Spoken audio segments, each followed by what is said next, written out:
In the cold silence of the north, a shockwave just hit the global fighter jet industry. Sweden's Gripen has done something no one expected.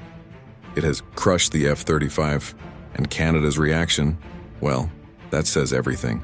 It all started when Canadian defense analysts quietly released a comparative performance review between the F-35 Lightning II and the Saab JS-39 Gripen E.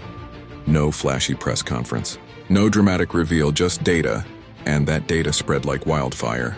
Because the moment experts looked at the numbers, they couldn't believe what they were seeing. The Gripen E, the so-called budget fighter, was outperforming the world's most expensive and politically protected fighter jet, the American F-35. And not just by a little. In multiple categories, Gripen was dominating. Canada's reaction leaked out first. Unnamed defense insiders revealed that when the cost, the maintenance hours, the sortie rates, and the electronic warfare capabilities were compared side by side, the Gripen didn't just compete, it embarrassed the F-35. The F-35 requires massive support crews, heavy maintenance infrastructure, and a logistics chain so complex that even the US struggles to keep it running at full power.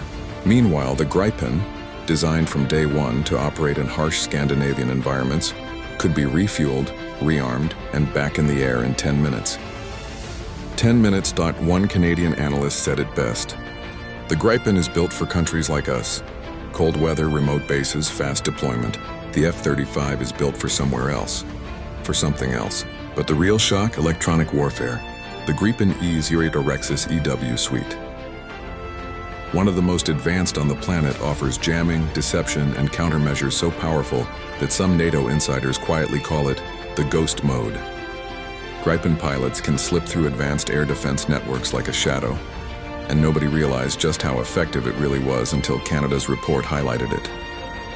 Then came the cost analysis, the part military leaders hate but taxpayers care about. The F-35 is famously expensive, not just to buy, but to keep alive. Canada calculated that over the lifetime of the fleet, they'd spend billions just to maintain them. And when they compared that with the Gripen, the Swedish jet looked like a miracle, cheaper, simpler, and still deadly. The reaction in Ottawa was immediate. According to insiders, military procurement officials were shocked. Some even said openly, had politics not been involved, the decision would look very different. Because officially, Canada already committed to the F-35, but unofficially, the report revealed the truth. Gripen was the better fit. This wasn't just a comparison, it was an awakening.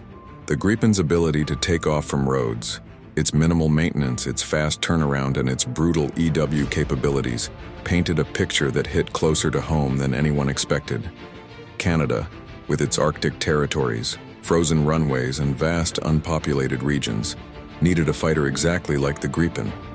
Not a hangar-dependent superjet designed for US carriers and warm weather bases.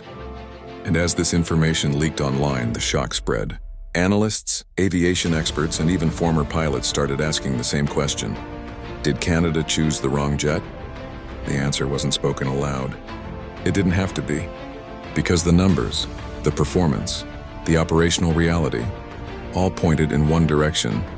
Sweden's Gripen had crushed the F-35 in almost every category that mattered to a country like Canada, and Canada's quiet, uncomfortable reaction said it all.